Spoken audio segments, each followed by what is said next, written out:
فصل في الحث على طلب العلم والعمل والتعليم واطلب علوم الدين وارقى إلى اليقين فالعلم قوت القلب فيه رضاء الرب.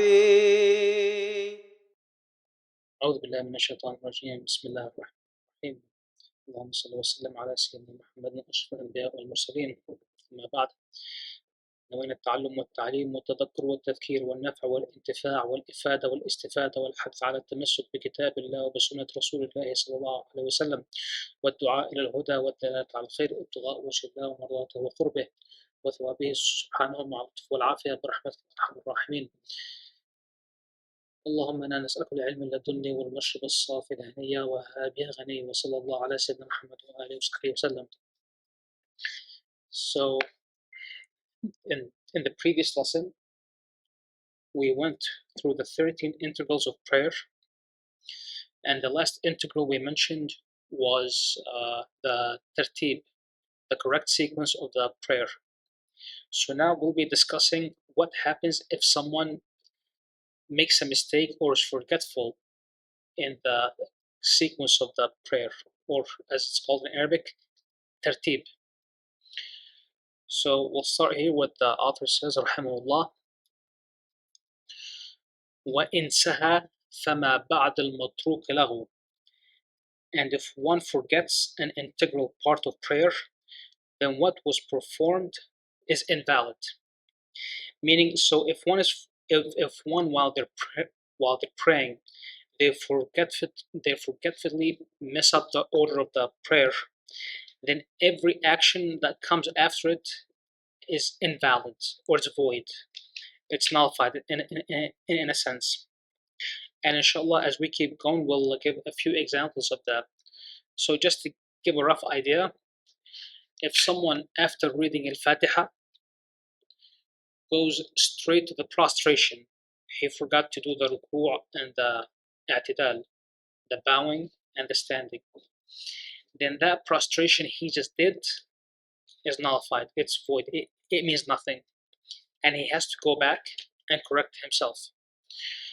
A general rule you should keep in mind while we're going through this lesson is that prayer is built on certainty, not on doubt. So when someone prays, they have to make sure, they have to be certain that they did all the integrals of the prayer and they did the right amount of raka'at in the prayer.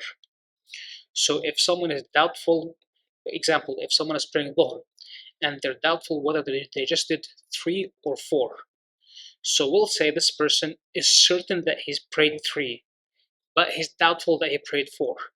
So he takes what he's certain of, which is 3, and he adds 1 more to make it 4. That way he's sure he definitely prayed 4 raka'at, and then he does sujood as-sahw, which comes later in the book, inshallah, more details about it. So for now, for the next point, the author says, فَإِن تَذَكَّرَ قَبْلَ أَنْ يَأْتِي بِمِثْلِهِ أَتَى بِهِ. Meaning, if one remembers the integral that he forgot before he performs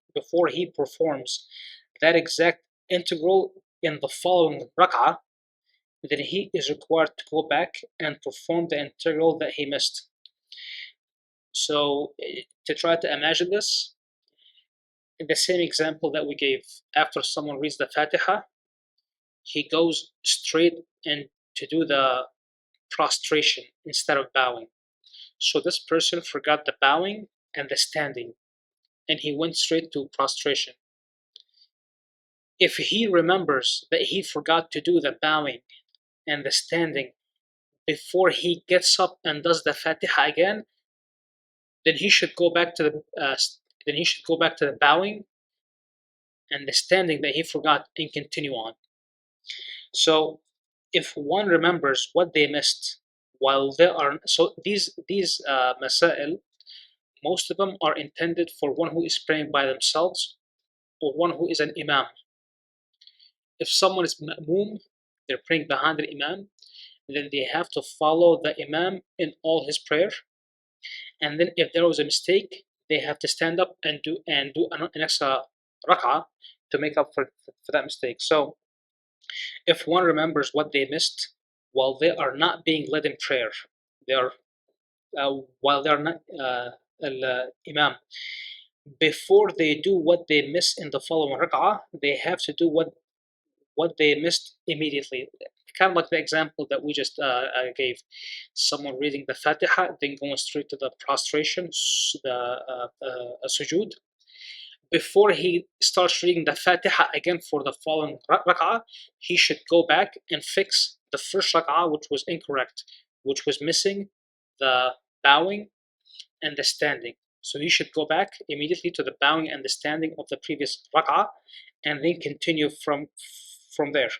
However, if one is being led in prayer, they are a ma'moom, and their Imam makes a mistake such as this, and the Imam doesn't catch himself, then the ma'moom waits till the Imam is done, then the ma'moom stands up and adds an extra rak'ah to fix the mistake in the prayer. Similarly, if one starts having doubt whether or not they did an integral or not, then one has to go back and do the integral. Remember what we said, that prayer is built on certainty, not doubt. So you should have certainty in all the actions that you're doing. So if for example, if one prays when he gets up in the second rak'ah while he's reading the Fatiha, he starts doubting, did I do the bowing and the standing in the first rak'ah or not? He's completely unsure. Then he should go back and do it. Then he should immediately do the bowing and the standing to make up for the first rak'ah and continue from there. So the next point,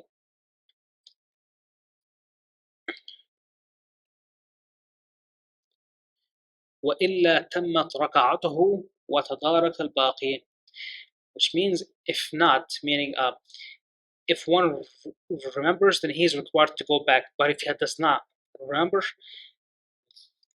if he continues to the following rak'ah, then he makes up for that mistake at the end. So sticking with the same example we gave, a person praying and in the first rak'ah they forgot the bowing and the standing. They go straight to prostration. They prostrate twice, then they stand up, they read Al-Fatiha, and he goes to do the bowing of the second rak'ah, and he remembers that he did not do the bowing of the first rak'ah, then we'll say it's too late to go back. What you're doing currently will be considered your first rak'ah, and you have to add an additional rak'ah at the end of your prayer to make up for the mistake you did in the first rak'ah.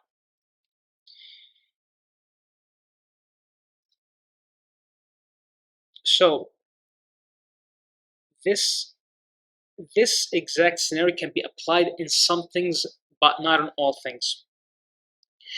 So example they give is the Sajdat al-Tilawa, the prostration of the recitation. Let's say, for example, someone is praying and they pray everything correctly. Then let's say in the first rak'ah, they only do one prostration, then they stand up for the second rak'ah. In the second rak'ah, they read a surah after Al-Fatiha that has prostration in it, the ayah of prostration. And they decide to prostrate after reading this ayah. If on their way to prostrate or after they prostrate, they remember that they forgot one prostration from the first rak'ah and say, oh, I'm going to use this current prostration, the sajda tilawa, to make up for what I missed, then that does not count. Because right now you missed an integral. So when you make it up, you must do the action with the intention of making up this integral that you missed. But if someone was doing something such as sajdat al-tilawa with the intention of making up for the integral that they missed, then it's invalid. That sajdat al-tilawa will be separate, and a person has to go back and make up that prostration that they missed. Then they continue their prayer.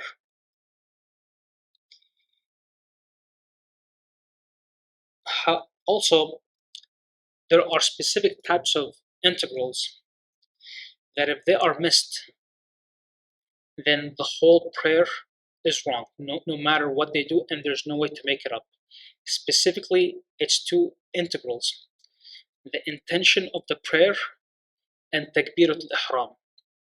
These are the first two integrals a person does to enter prayer. By doing these two integrals correctly, you are in a state of prayer. So if there's ever any mistake in these two integrals, or you forgot to do one of them, then your whole prayer is incorrect, and there's nothing you can do to fix it. You have to exit your prayer and start all over again. And in all these cases in which someone forgets an integral besides takbirat al-ihram and the intention, like if someone misses a sujood or ruku' or i'tidal or reading the Fatiha or such things, and they remember and they make it up correctly, then it is recommended for them to do sujood al-sahw, which is the prostration of forgetfulness. And this is done at the end of the prayer. Inshallah, there will be more detail about sujood al-sahw later in the book. There will be a whole chapter dedicated to this topic. So then the author goes on and says, وَلَوْ تَيَقَّنَ فِي آخِرِ صَلَاتِهِ ترك السجدة من الركعة الأخيرة سجدها وأعاد التشهد. Meaning, and if one is certain in the end of his prayer that he has forgotten a prostration in the final rak'ah, then he has to prostrate immediately for what he missed and repeat his final tashahhud. So, for this example, someone is praying Salat al-Fajr correctly. Then after the second rak'ah, they do the first prostration. At the end of the second rak'ah, they do the first prostration, the sujood, once. Then they sit and start reciting tashahhud. Then halfway while reciting tashahhud, they remember that they only did one sajda only. Then that person has to immediately do a second prostration, like stop the recitation of the tashahhud, do a prostration, sit, and start the tashahhud all over from the start.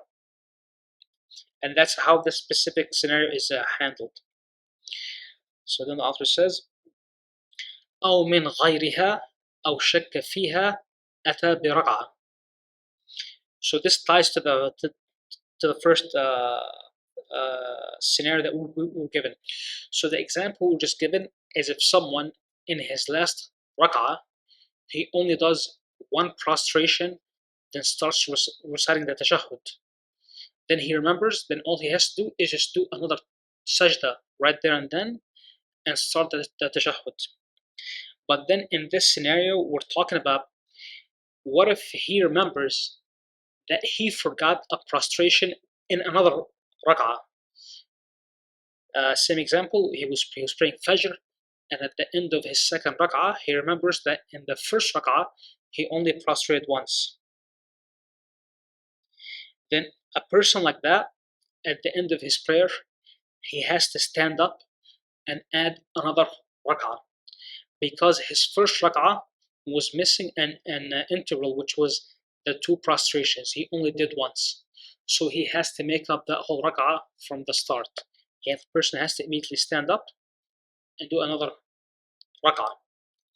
Unlike the first example, which is the first rak'ah was correct, but the second rak'ah was missing the one prostration, then he just makes up that prostration right there and then. But in the second example, the prostration that was missed was in the first rak'ah. Then that has to be made up at the end with an additional rak'ah. So just remember, in general, any rak'ah that is done incorrectly has to be made up with an additional rak'ah at the end of one's prayer. And like as we mentioned before, this goes back to the idea of having certainty and doubt. You must have certainty that every one of the rak'ahs you did in prayer was done correctly.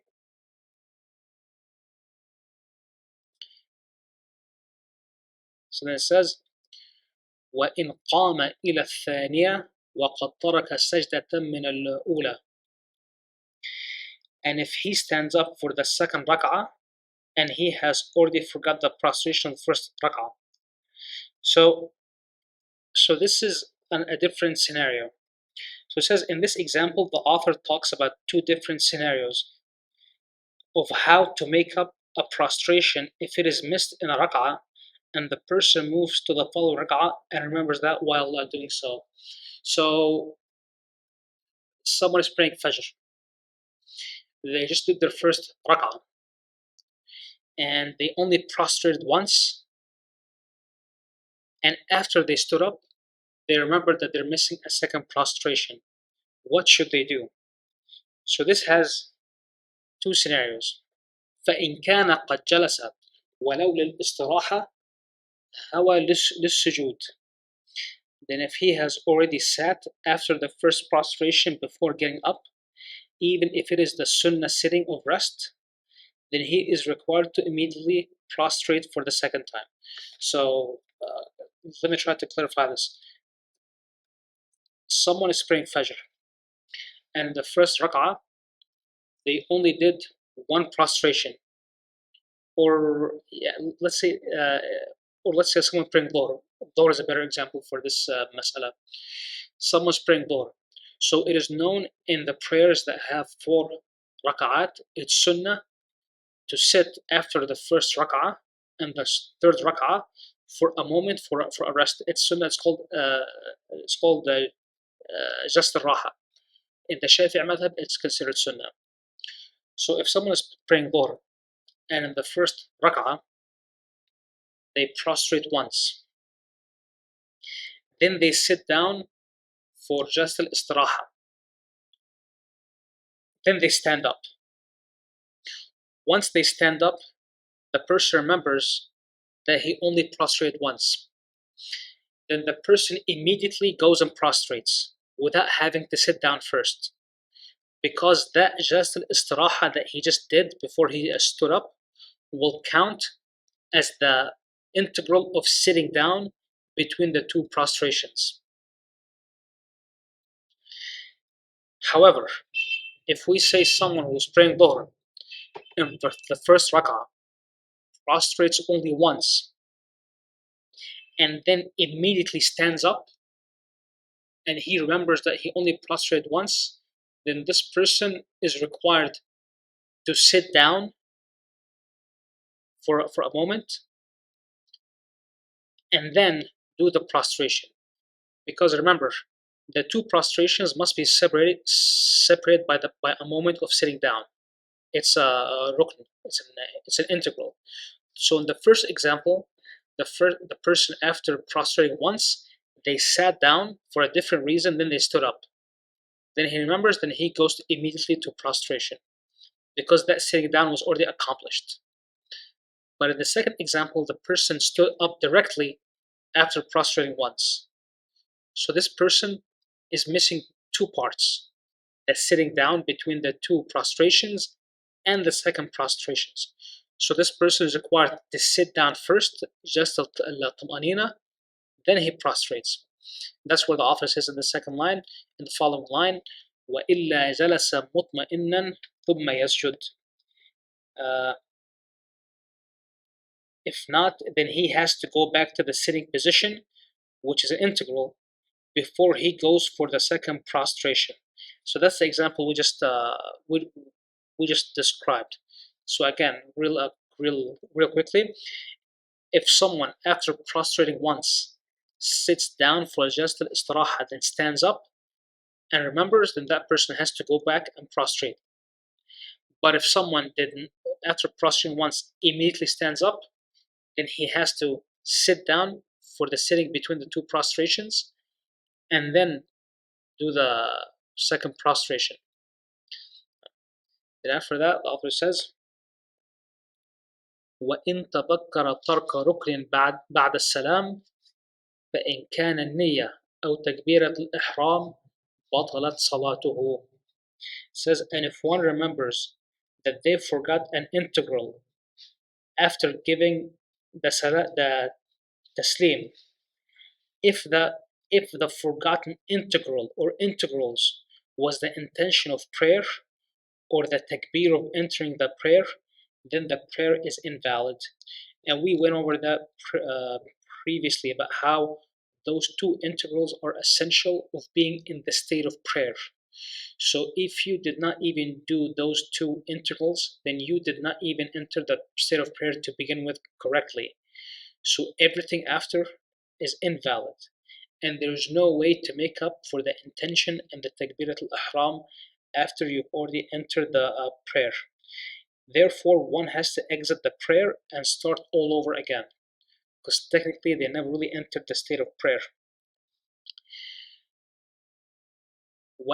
Then Allah says, وَإِن كَانَ غَيْرَهُمَا بَنَى عَلَى صَلَاتِهِ إِنْ قَرُبَ الْفَصْلِ. Meaning, and if the missed integral was another one besides those two, then one is required to add on to their prayer if they give salam, if only a short period of time passes. So someone just finished their prayer, they did that taslim, and after they exited the prayer, they just remembered that they forgot an integral. Maybe they forgot to bow in the second rak'ah. Maybe they forgot to prostrate once in the third rak'ah, or so on. And they have already exited the prayer.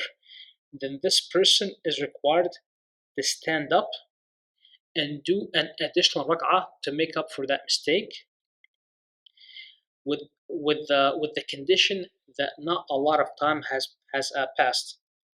So when they say وَإِنْ قَرَبَ الْفَصْلِ, meaning within a close proximity of time, the way that they describe it is less time than it takes to pray 2 light rak'at. So just think of how much time it takes to pray 2 rak'at with no sunan, very light. It must be less amount than that time. So if less than that amount of time passed before one remembers, then they have to stand up and do an extra rak'ah to make up for what they missed. Then the author says, وَلَمْ يَمُسْ نَجَاسَةً وَلَا يَضُرُّ إِسْتِدْبَارُ الْقِبْلَةِ وَلَا الْكَلَامِ.